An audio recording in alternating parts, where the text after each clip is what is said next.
Olá, pessoal, tudo bem? Eu sou a Lucileila Queiroz, agente gestora e conselheira do Savim. Este é mais um vídeo do canal do nosso sindicato. Para você que está chegando agora, seja bem-vindo e fique à vontade no nosso espaço aqui na internet. No vídeo de hoje, nós vamos dar início a mais um curso de fiscalização. O curso da vez agora é aquele prometido, que é o curso de fiscalização de atividades, fiscalização de usos não residenciais, fiscalização do funcionamento de atividades. Nós temos aqui na cidade de São Paulo grande dificuldade por parte da fiscalização, principalmente no entendimento da legislação, porque são muitas leis relacionadas ao funcionamento das atividades aqui na cidade de São Paulo, e na hora de fazer a aplicação disso lá no caso concreto, no momento da fiscalização, surgem muitas dúvidas. Então, este curso foi um curso bastante pedido pelos colegas e agora chegou a vez, até que enfim, esse curso ficou pronto. Confesso que ele demorou um pouquinho para sair, porque eu tive muito trabalho na parte de levantamento das informações, na parte de pesquisa da legislação, para conseguir montar aí um curso que fosse mais fácil para entendimento e mais fácil para a aplicação. Esse curso foi formatado para 8 horas aula total. Ele está em processo de validação. Não sei te informar ainda por qual órgão, né, qual instituição que ele será disponibilizado, mas no momento ele não está validado ainda. Ele vai ficar disponível aqui no canal do YouTube. Se você tiver interesse de conhecer os assuntos relacionados à fiscalização do funcionamento de atividades, você vai assistir quantas vezes você quiser. Mas para os colegas agentes vistores que precisam do curso validado, as horas validadas para a progressão vai ter que esperar um pouquinho para que esse curso ele seja validado, ele passe lá pelo processo de validação e nós consigamos assim disponibilizar para você. Assim que o processo de validação estiver finalizado, nós, juntamente lá com o pessoal do contato do Savim, vamos fazer a divulgação aqui pelo canal do YouTube e também pelas redes sociais, por e-mail, pelo canal do WhatsApp e também pelo Facebook, para que você consiga aproveitar a oportunidade, realizar o curso, aprender um pouco mais. Para você que já conhece, né, já tem bastante experiência na fiscalização de atividades, para que você possa reciclar aí os seus conhecimentos e ainda assim conseguir a validação para que você consiga progredir na carreira. Hoje nós vamos disponibilizar a primeira aula, a aula 1 do curso. E as aulas, como costume, serão disponibilizadas todas as quartas-feiras e a estreia será às 10 horas da manhã. Antes de começar o vídeo, antes de começar a aula, já gostaria de te pedir para você deixar o seu like. Se você ainda não é inscrito, se inscreva no canal, compartilhe este vídeo para que as informações relacionadas aí à fiscalização de atividades, elas sejam divulgadas para o maior número de pessoas, colaborando também para que os munícipes conheçam as leis municipais e possam ter a oportunidade de se regularizar. Então, sem mais enrolação, bora para a aula.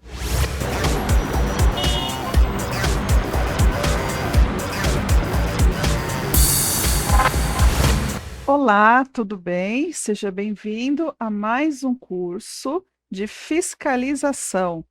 Neste curso, nós vamos falar sobre fiscalização de atividades, fiscalização de usos não residenciais, fiscalização dos comércios, indústrias e serviços que precisam ter o auto de licença de funcionamento emitido pela prefeitura para funcionar. Se você ainda não me conhece, eu sou a Lucileila Queiroz, eu sou agente vistora de carreira e eu entrei na prefeitura no concurso de 2002. Seja então muito bem-vindo, muito bem-vinda a mais um curso. Essa é a nossa primeira aula, então vamos começar. Primeira coisa que nós precisamos entender é o que diz lá a legislação, a lei 16.402 de 2016, que é conhecida como a Lei de Parcelamento, Uso e Ocupação do Solo. Além desta lei, tem o Decreto 49.969 de 2008, que trata dos procedimentos de emissão e também fiscalização dessas atividades que precisam de autorização da Prefeitura para funcionar. Esse decreto 49.969, ele é anterior à Lei 16.402, mas ele foi recepcionado, ou seja, não há incompatibilidade entre o decreto e a lei nova que foi emitida depois de 2008. Então, o que diz na lei e também lá no decreto? Diz o seguinte, que qualquer atividade, então a lei fala em atividade não residencial, tudo aquilo que não é especificamente para moradia, que não tem a finalidade exclusiva de moradia, que é o uso não residencial, precisa de licença de funcionamento da prefeitura, né, emitida pela prefeitura. E essa licença, ela tem que ser anterior à instalação. Para que a atividade ela comece a funcionar, antes disso, precisa ter a licença de funcionamento. Imagina que você chegou no local para fazer a fiscalização, tem lá, né, um comércio, uma indústria, uma prestação de serviço que esteja funcionando, com portas abertas, recebendo os clientes ou já na produção, precisa ter a licença de funcionamento já emitida. Se não tiver, já é uma irregularidade, tá? Então, a primeira coisa que a legislação diz é que para o funcionamento precisa da licença, tá? Então, aqui nós vamos ver inicialmente como regra geral. Daqui a pouquinho você vai ver que tem algumas exceções a essa regra geral. Então, regra geral, atividade para funcionar precisa da licença de funcionamento e essa licença ela tem que ser emitida antes da instalação daquela atividade. A Lei 16.402 fala de atividade não residencial, o Decreto 49.969 fala de uso não residencial. Então, ele fala que o imóvel não poderá ser ocupado nem utilizado para instalação e funcionamento. Aqui no decreto ele diz não só do funcionamento, mas ele amplia, fala que a instalação de qualquer atividade precisa também de ter a licença de funcionamento emitida previamente, tá? Então, essa é a regra geral. Por que regra geral? Porque, como eu disse, daqui a pouquinho nós vamos ver algumas exceções. Por exemplo, nós veremos que algumas atividades poderão funcionar sem a licença da prefeitura, sem o auto de licença de funcionamento. Então, aqui só para você entender neste momento, regra geral. Para funcionar, licença de funcionamento da prefeitura, a emissão tem que ser anterior ao início das atividades. Quais são os tipos de licença que a prefeitura da cidade de São Paulo emite? O auto de licença de funcionamento é o primeiro tipo, alvará de funcionamento e alvará de autorização para realização de eventos públicos e temporários. Vamos falar rapidamente de cada um deles, só que aí eu só vou mudar um pouquinho a ordem aqui para facilitar no entendimento. Então, o primeiro tipo que nós vamos ver é o alvará de funcionamento. Então, tem o auto de licença de funcionamento e tem o alvará de funcionamento. O que a gente vai ver? Deixa eu voltar aqui rapidamente no slide anterior. A legislação, ela vai especificar quais as situações ou quais as atividades que precisa ser feita a emissão do alvará de funcionamento. E quais são aquelas que precisam de alvará de autorização para a realização de eventos públicos e temporários. Se não está no rol taxativo, né, do alvará de funcionamento e nem do alvará de autorização, o que sobrou, o restante, será auto de licença de funcionamento. Então, você está na dúvida lá, chegou numa determinada atividade. Como que você vai saber se precisa de alvará de funcionamento, alvará de autorização ou auto de licença de funcionamento? De acordo com a atividade que está sendo executada. Então, por isso que nós vamos ver primeiro o alvará de funcionamento, o alvará de autorização e, na sequência, o auto de licença de funcionamento. Porque se a lei não determinar que o documento específico necessário é o alvará de funcionamento, nem o alvará de autorização, logo será o auto de licença de funcionamento. Ok? Vamos lá. Alvará de funcionamento. De acordo com a lei, o alvará de funcionamento ele será emitido para aqueles estabelecimentos cuja lotação, ou seja, a quantidade de pessoas a utilizar aquele prédio, aquele imóvel, aquela edificação, seja igual ou superior a 250 pessoas. Essa instalação, ela é por prazo indeterminado, não existe um prazo certo, não é um uso temporário, é um uso contínuo. E essa capacidade de lotação, essa utilização por pessoas em número igual ou superior a 250 pessoas, não precisa ser em toda a edificação. Pode ser numa parte da edificação ou no total da edificação. E o exercício dessa atividade seja uma atividade que tenha geração de público. E os exemplos que a legislação traz é cinemas, teatros, salas de concerto, auditórios, templos religiosos, igrejas que tenham lotação igual ou superior a 250 pessoas, salão de festas, salão de danças, buffet, ginásios, estádios, locais para exposição ou realização de leilão, desde que a quantidade de pessoas que vá participar seja igual ou superior a 250 pessoas, museus, restaurantes, bares, lanchonetes, choperias, casas de músicas, boates, discotecas, danceterias, autódromo, hipódromo, velódromo, hípica, clubes associativos, recreativos e esportivos, tá? Então, essas são as atividades que a legislação ela traz, mas não é uma atividade taxativa. Então, imagina que exista uma atividade que não está relacionada aqui, mas que a lotação seja igual ou superior a 250 pessoas, o tempo, seja indeterminado, ou seja, se a instalação ela for permanente e a atividade a ser desenvolvida gere público, ela vai precisar também do alvará de funcionamento. Então, precisa olhar também as características. Este é uma lista exemplificativa, não é uma lista taxativa.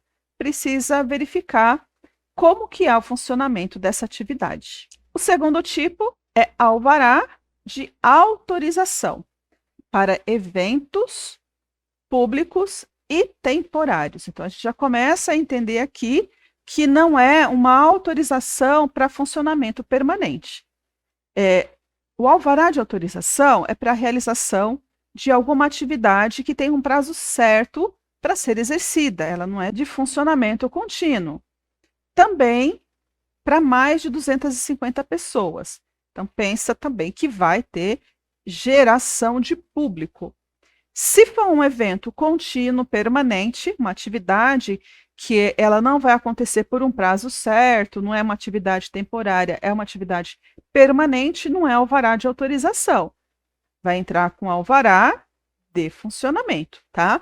Alvará de autorização, esse evento, ele é temporário. Diz a lei, depende de prévia expedição de alvará de autorização, realização de eventos públicos e temporários com mais de 250 pessoas, que ocorram em imóveis públicos ou privados. Então, independente se o local de realização deste evento seja privado ou público vai precisar do alvará de autorização. Esse evento ele pode ocorrer tanto no interior da edificação quanto nas áreas externas, ainda que essas áreas elas sejam descobertas, que elas sejam abertas, como jardins, áreas de lazer, se tiver mais de 250 pessoas, ainda assim vai precisar do alvará de autorização. Tá? Então, fala aqui que esse evento ele pode ocorrer em jardins, pátios de estacionamento, áreas externas de clube de campo, áreas de prática de atividades físicas e esportivas. Então, pode ser área fechada, descoberta ou aberta, que ainda assim vai precisar se tiver mais do que 250 pessoas naquele evento. Se esse evento acontecer em terrenos vazios, onde não há edificações ou que tem edificações, mas que ainda não foram terminadas, e também em logradouros públicos.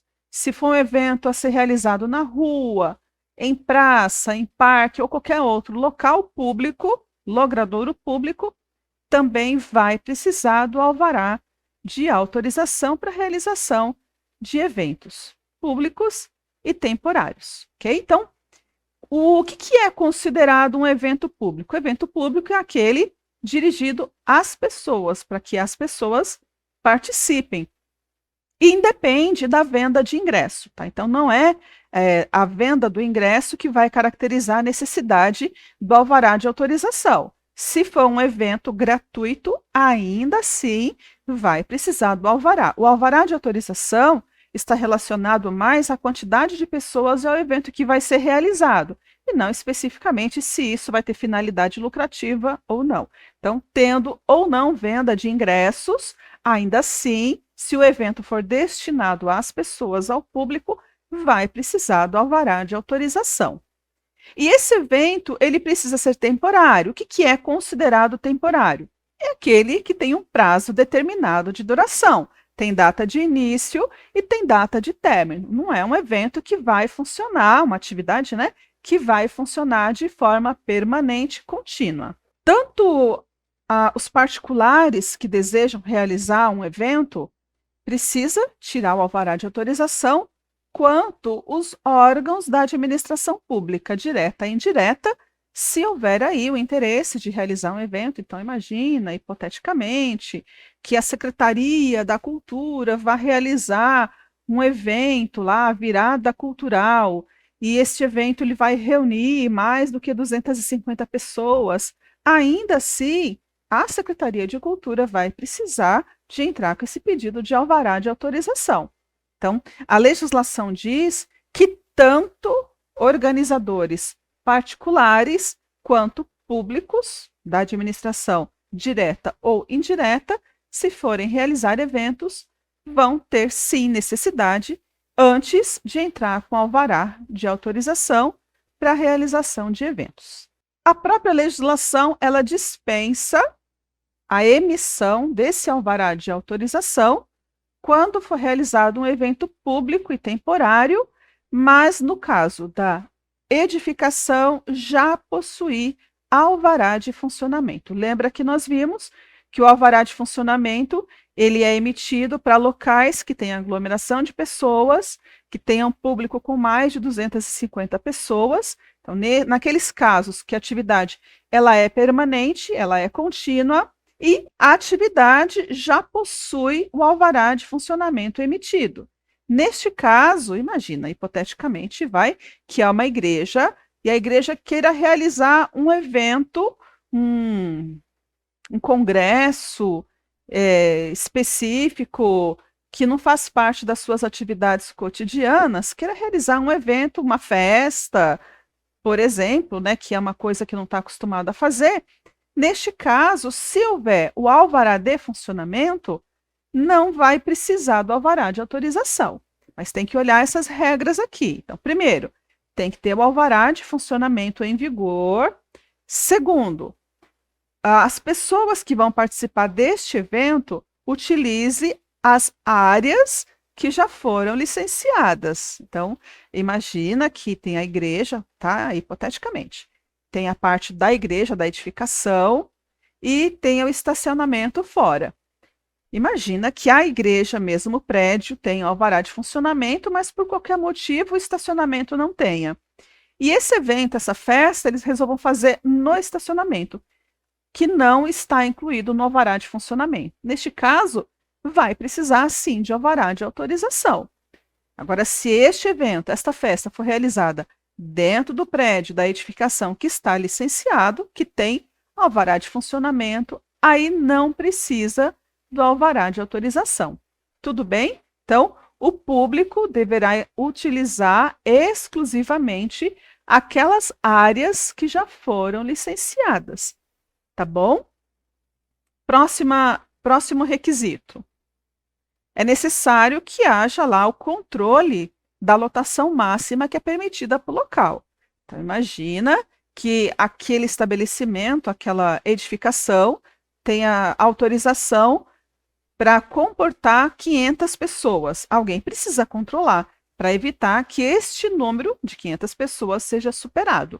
Porque se fosse superado ao número que está autorizado, o alvará de funcionamento ele estará irregular, obviamente, e aí sim será necessário alvará de autorização, tá? Então precisa ter controle de lotação. Terceiro requisito, o local que foi licenciado, que tem alvará de funcionamento, onde o evento vai ser realizado, não pode ter nenhum tipo de alteração de ordem física. Por quê? Se houve algum tipo de alteração, a área licenciada modificou. Então, o alvará de funcionamento ele é emitido para uma determinada área construída, para um determinado tamanho de edificação. Se aquilo for alterado, por exemplo, se houver uma construção aumentando aquela área que está autorizada, aquela área que foi acrescentada ela estará irregular, não estará dentro do alvará de funcionamento, logo, aquela área não estará permitida para funcionar como um evento temporário, tá? Então, não pode ter tido nenhuma alteração de ordem física no lugar que está licenciado. E, finalmente, não poderá ter sido implantado nenhum tipo de equipamento ou edificação transitória lá no local da realização do evento que ainda não tenham sido licenciados. Então, instalação de um equipamento transitório, sei lá, um parque de diversões. Antes da instalação daquele parque, precisa de ter o alvará de autorização de implantação de equipamentos transitórios definidos lá pelo Código de Obras. Então, a questão de uma edificação transitória também, que foi feita a instalação, precisa do alvará de autorização de implantação de edificação transitória emitida previamente, porque senão esse equipamento transitório e essa edificação transitória que foi instalada sem autorização vai estar irregular. Precisará ser feita também a ação fiscal correspondente à falta de autorização para a implantação de equipamento transitório ou de edificação transitória. Essa fiscalização especificamente eu não vou falar aqui, porque tem lá no curso de fiscalização de obras, né, do Código de Obras e Edificações, que aí você pode consultar lá, e aí eu explico lá detalhadamente como que é essa fiscalização pelo Código de Obras. Aqui é só para você entender que esse alvará de autorização para eventos públicos e temporários, ele só vai ser dispensado se já houver alvará de funcionamento emitido para o local onde deseja se realizar esse evento transitório, que não é contínuo, e não poderá ter nenhum tipo de alteração correspondente aí à área edificada, ao uso edificado, ao local edificado, à quantidade de pessoas que consta do alvará de funcionamento. Falei que o alvará de autorização é para eventos temporários. Se são eventos temporários, precisa ter um prazo de validade.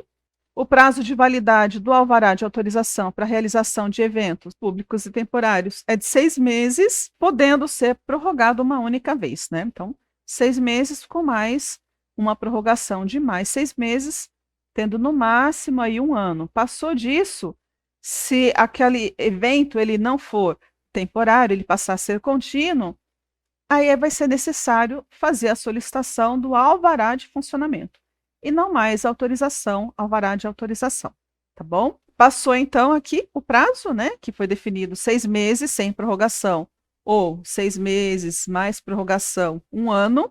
Passou esse prazo e o evento continua ainda acontecendo, o interessado vai ser, então, notificado a entrar com pedido de alvará de funcionamento.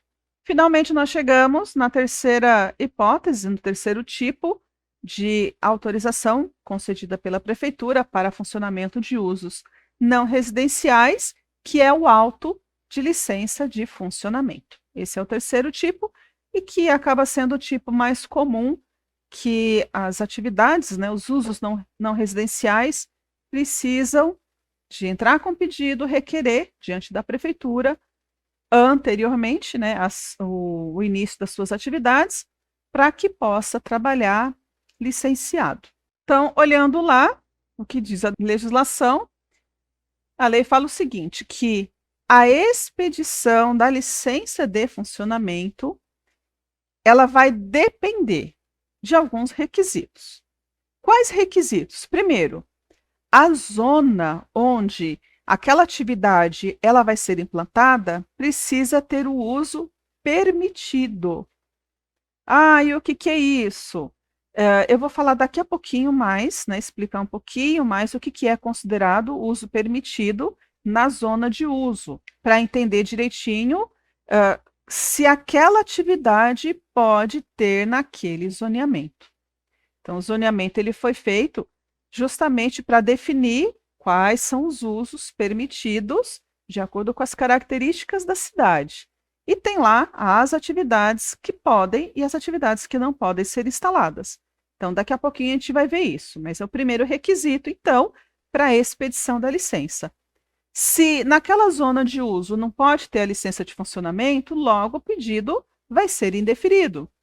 Até por isso que um dos motivos, né, do pedido da licença ser prévio ao início das atividades é que o interessado ele vai entrar com pedido. Se não for possível, se for proibido o funcionamento naquela zona de uso, a prefeitura vai indeferir o pedido, vai falar, olha, aqui você não vai poder trabalhar porque o zoneamento não permite. Então você vai sair daqui e vai procurar um outro lugar cuja zona permita esse tipo de atividade que você quer licenciar. Se a pessoa já está funcionando, né, imagina que já gastou para fazer a instalação lá da sua atividade, da loja ou da tua fábrica, sei lá, teve um custo para isso. E se não for permitido, ele vai ter que fechar, porque não vai conseguir tirar a licença de funcionamento. Então, essa que é a ideia, também, né, uma das ideias da necessidade da emissão prévia da licença de funcionamento, justamente para verificar se os requisitos que a legislação exige estão sendo cumpridos. Então, voltando lá, primeiro requisito, a zona onde está sendo implantada a atividade, aquela atividade ela precisa ser permitida na zona de uso. O segundo requisito, a edificação ela precisa ser regularizada. Ela precisa estar regular. Daqui a pouquinho eu vou explicar mais o que é considerado a regularidade da edificação. Terceiro requisito, as condições de instalação precisam ser observadas daquela atividade. Quarto requisito, os parâmetros de incomodidade precisam ser também observados. Mais para frente, no nosso curso, nós vamos ver, vai chegar uma hora que nós vamos aprender a fazer o enquadramento da atividade na categoria de uso, para verificar se o uso é permitido, não permitido, conforme, não conforme. E nós vamos ver que esses quadros aqui da Lei 16.402, que a legislação fala, que precisam ser observados, que é a condição de instalação e os parâmetros de incomodidade, eles também precisam ser levados em conta no momento da identificação da atividade que vai ser exercida naquele local, para ver se o zoneamento permite. Então, os quadros 4A e 4B tratam de condições de instalação e parâmetros de incomodidade, respectivamente. Tá bom? Então, essa, como eu disse, é a regra geral. Para a expedição da licença, a atividade tem que ser permitida no zoneamento, a edificação precisa estar regularizada e a atividade ela precisa obedecer às condições de instalação e os parâmetros de incomodidade que aquele zoneamento define para as atividades que serão implantadas naquela zona, naquele zoneamento. Regra geral, tá? Por que regra geral? Porque nós vamos ver que tem uma série de exceções relacionadas aí à concessão da licença de funcionamento ou à necessidade de tirar a licença de funcionamento. Quais são essas exceções? Primeiro, existem algumas atividades que elas estão dispensadas de apresentar a comprovação da regularidade da edificação. Então, é possível, em determinadas situações, que não precisa da edificação estar regularizada. Vamos ver depois quais são essas hipóteses. Tem algumas atividades que são consideradas de baixo risco, cujo processo, cuja exigência, cujas restrições são menores, né? O processo ele é mais simples para a concessão da licença de funcionamento, os requisitos são menores, existe aí uma facilidade da concessão da licença de funcionamento porque a atividade ela é considerada de baixo risco. Existe ainda em vigor a lei que trata da licença condicionada. Então, a licença condicionada basicamente está relacionada ao funcionamento de uma atividade em um prédio que não tenha regularização, um prédio irregular. Vamos ver mais para frente quais são esses requisitos, quais as atividades e quais as situações, né, que pode ser emitida a licença condicionada. Tem algumas atividades que o próprio funcionamento é dispensado de licença. Então, as pessoas elas vão poder realizar uma atividade, um uso não residencial e não vai precisar tirar a licença de funcionamento. Tem a questão do MEI, que é o microempreendedor individual, que também tem algumas situações que ele não vai precisar da licença de funcionamento, e nós vamos estudar também isso mais para frente, tá? Nós vamos ver cada um desses itens com um pouquinho mais de detalhes, tá bom? Daqui é só para você ter uma ideia, a visão geral dessas exceções, mas depois nós vamos trabalhar cada uma delas. E, finalmente, não vou chamar de exceção, que é a Lei Federal da Liberdade Econômica. Não é uma exceção, mas eu vou trazer aqui o que diz a Lei da Liberdade Econômica, essa lei federal instituída em todo o território nacional, e trazer principalmente quais são as principais dúvidas que são relacionadas ao funcionamento da atividade. Porque quando essa lei ela foi editada, muitas pessoas ficaram com dúvidas achando que a partir de agora você vai poder funcionar sem licença de funcionamento, porque tem uma lei federal que permite. Nós vamos ver que não é bem assim.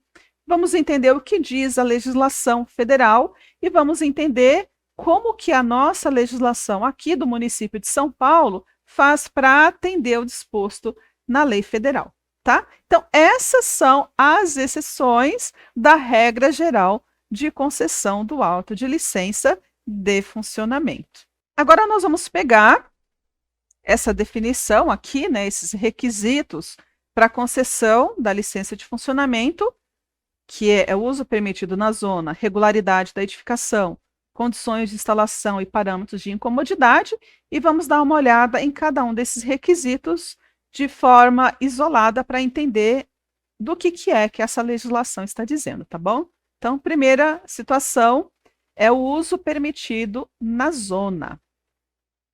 Eu trouxe aqui somente o recorte desse quadro 4 da Lei 16.402 de 2016. Eu não trouxe o quadro inteiro, tá? Então, se você ver essa parte aqui de cima, ó, tem aqui categoria de uso não residencial, subcategoria de uso NR1. NR é não residencial. E aí, 1.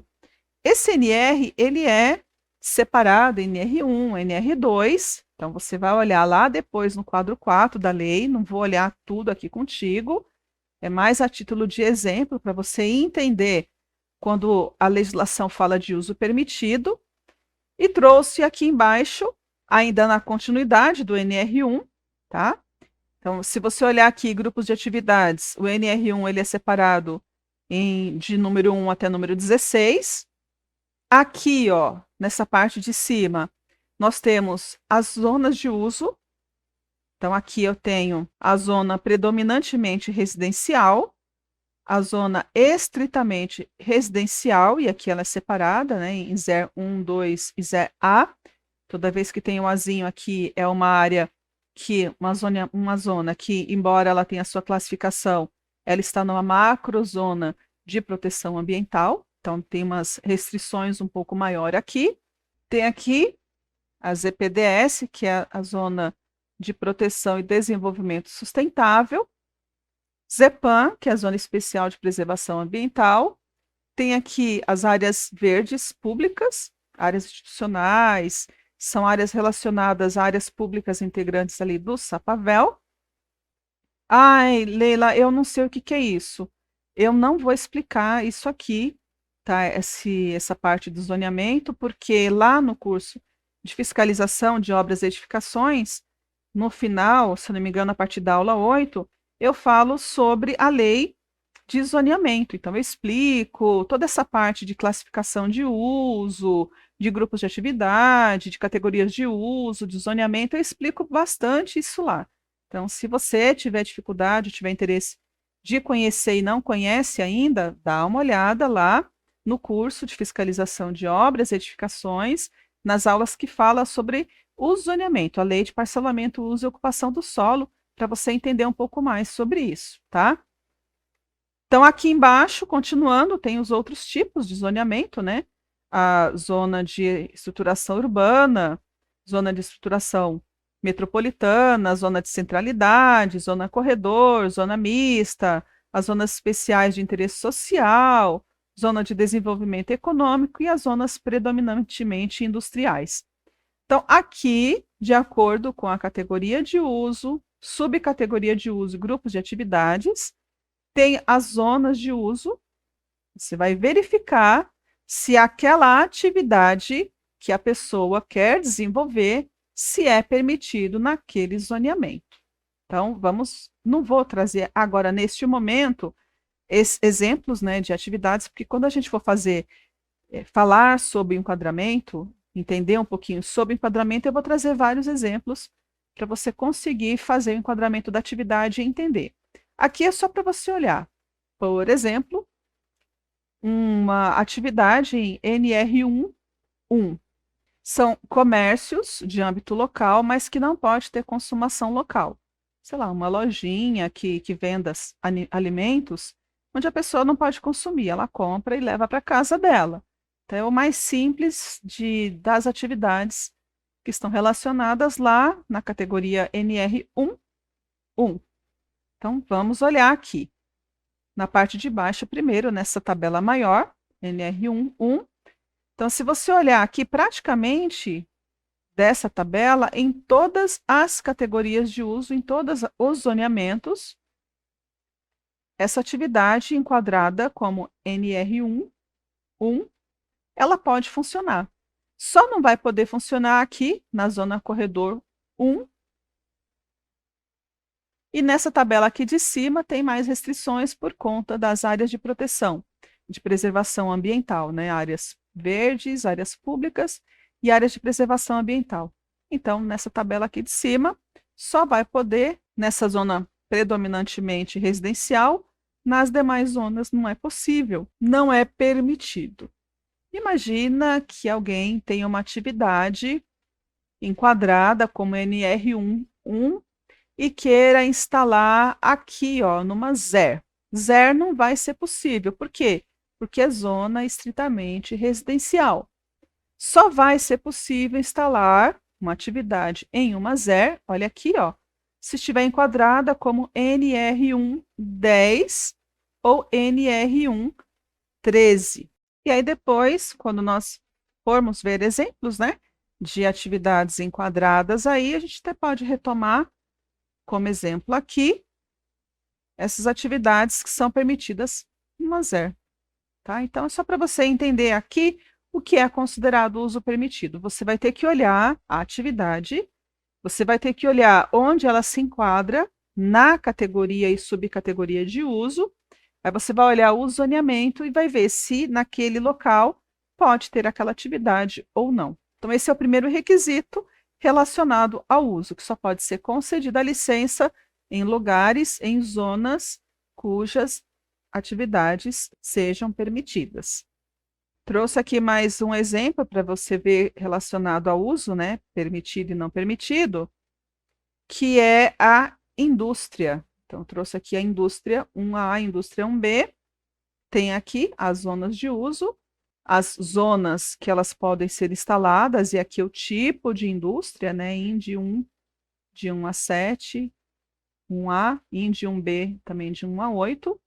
E o não aqui são os locais onde não podem ser instaladas indústrias. São zonas que não têm autorização, que as indústrias não poderão ser instaladas, tá bom? Segundo requisito agora, regularidade da edificação. Então, nós vimos na regra geral que a licença de funcionamento ela é concedida para as edificações regulares. O que é considerado, então, edificação regular? Primeiro, aquela edificação que antes dela ser construída, a pessoa entrou com pedido de alvará, de aprovação e execução, o pedido foi aprovado, a construção foi feita, terminou a construção, eles entraram com o pedido de certificado de conclusão. Então, alvará de aprovação e execução mais certificado de conclusão é considerado aí edificação regular. Além disso, essa edificação que foi construída, completamente licenciada, que tem o certificado de conclusão, depois não vai poder ter nenhum tipo de alteração física, porque se teve algum tipo de alteração, aquela edificação autorizada, ela foi desvirtuada. Então, se houve aí demolição de uma parte ou construção de uma parte a mais, precisaria de entrar depois com alvará de reforma, com acréscimo de área, né, ou com decréscimo de área, alteração física daquela edificação que existia, e depois tirar o certificado de conclusão desse alvará de reforma. Então, neste caso aqui, para ser considerado regular, precisa de ter alvará de aprovação e execução, certificado de conclusão. Se houver alteração física posteriormente, precisa ter alvará de reforma, alvará de aprovação de reforma, alvará de execução de reforma, mais certificado de conclusão da reforma. Aí é considerada edificação regularizada. Ai, Leila, poxa vida, eu tenho dúvidas sobre isso. Volta no curso de fiscalização de obras e edificações, que lá eu explico bastante sobre isso, tá bom? A segunda hipótese da edificação considerada regularizada é aquela que foi construída irregular. A pessoa, ela não entrou com alvará de aprovação, alvará de execução, construiu irregularmente, mas depois ela entrou com pedido de certificado de regularização. E ela entrou com esse pedido, o pedido foi aprovado. Ela possui certificado de regularidade da edificação. O certificado de regularidade, ele é um documento equivalente ao certificado de conclusão e ele serve para comprovar que aquela edificação está regular, tá bom? Então, segundo requisito, regularidade da edificação. Terceiro requisito que disse lá que para concessão da licença de funcionamento, as atividades elas precisam observar, que são as condições de instalação. Então, vamos lá. Quadro 4A da Lei 16.402 de 2016. Fala sobre as condições de instalação por subcategoria de uso, grupos de atividade e usos específicos. A ideia é a mesma. Você vai olhar aqui nessa coluna qual é a subcategoria de uso. Também trouxe só os dois exemplos, NR1 e indústria, mas lá na legislação e no quadro 4A tem todas as subcategorias de uso. Aqui, o que a gente precisa verificar? Qual é a exigência das vagas de estacionamento obrigatórias. Aqui, se há necessidade de vagas para bicicleta. Aqui, se precisa de vestiário para os usuários de bicicleta. Espaço para carga e descarga. Área de embarque e desembarque de passageiros, se precisa ter ou não. E largura mínima da via. Ah, então vaga de estacionamento e largura de via é importante no momento de concessão da licença de funcionamento? É sim, porque dependendo do tipo de atividade, não vai ser permitido. Por exemplo, ó, indústria 2 aqui só poderá ser instalada em ruas que sejam iguais ou maiores do que 12 metros de largura. Se a rua é uma rua estreita, não vai conseguir instalar esse tipo de indústria relacionada no IND 2. Tá? Então, precisa verificar essas condições de instalação. Quando se aplica, precisa observar isso. Se não observar, não vai conseguir ter a licença de funcionamento. NR11, por exemplo, largura mínima de via, igual ou superior a 10 metros. Se for uma atividade enquadrada como NR1, e a via, a rua, tiver menos do que 10 metros, essa atividade ela não vai ser aprovada, a licença de funcionamento ela não vai ser concedida, tá? E assim o é para vagas de automóveis, para espaço também de carga e descarga, por exemplo, que estão relacionadas aqui no quadro 4A. E o quarto requisito, parâmetros de incomodidade. Então, além de tudo isso, dependendo do tipo de atividade, precisa verificar se aquela atividade ela faz a emissão de algum barulho, emissão de vibração, radiação, odores ou emite gases, vapores ou qualquer tipo de material particulado, de acordo com a legislação. Então, se aquele tipo de atividade ela faz a emissão de qualquer uma dessas restrições, vai ter que olhar do zoneamento, vai ter que olhar quais são as restrições. Então, por exemplo, vamos ver aqui. Tipo de zona, zona de estruturação urbana. Aí tem aqui a emissão de ruído das 7 da manhã às 7 da noite, das 7 da noite às 10 da noite, das 10 da noite às 7 da manhã. Então, a emissão de ruído não pode ultrapassar esses valores aqui medidos em decibéis. Aqui, no caso de vibração, radiação, odores, gases e vapores, tem aqui as letrinhas, tá vendo? A, B e tal. E eu coloquei aqui as notas explicando. Nesses casos, que a própria legislação, Código de Obras e a Lei de Parcelamento, Uso e Ocupação do Solo não definem, precisa olhar a norma brasileira de regulamentação, né? As NBRs da Associação Brasileira de Normas Técnicas, da ABNT, porque lá tem as normas técnicas que definem quais são os parâmetros, qual é, né, por exemplo, a vibração e a emissão de radiação, mínimo, máximo, que é permitido de acordo com cada tipo de atividade. Então, as NBRs, elas têm todo esse regramento, esse regulamento, que são aplicadas, sim, juntamente com a legislação municipal. Então, é uma legislação complementar, embora seja uma lei federal, uma norma federal, ela é utilizada neste momento junto com a lei municipal para verificar se esses parâmetros de incomodidade estão sendo obedecidos ou não para que aquela atividade ela possa ser instalada naquela zona de uso. Tudo bem? Então, além de ser permitido, além da edificação estar regularizada, além de verificar os parâmetros de instalação, largura de via, quantidade de vaga de estacionamento, tem que ver se aquela atividade é uma atividade que incomoda. Se incomoda, precisa ver se ela está dentro dos parâmetros necessários aí que a lei permite. Quer seja aqui, a Lei 16.402, municipal, quer sejam as NBRs, as normas brasileiras de regulamentação, emitidas pela ABNT, Associação Brasileira de Normas Técnicas, que, juntamente com a lei municipal, são aplicadas para definir parâmetros de incomodidade, tá? Então, este aqui é o quarto requisito.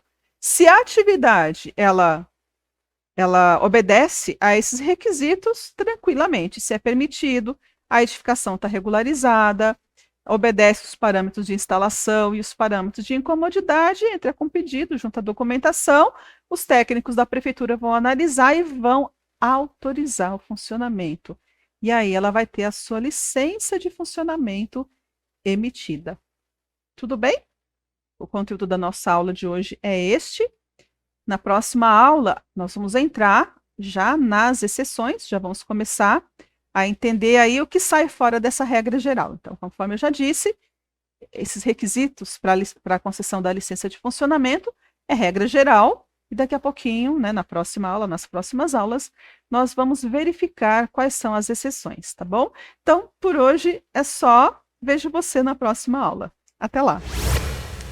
Então é isso, pessoal. Esse foi o conteúdo que nós preparamos para você hoje, aula 1 do curso de fiscalização do funcionamento de atividades, o curso de fiscalização de usos não residenciais. Antes de você finalizar o vídeo, te peço, não esqueça de deixar o teu like, se inscrever no canal, se não for inscrito, compartilhar este vídeo para nos auxiliar na divulgação do nosso canal e te vejo nas próximas aulas. Um grande abraço e até lá!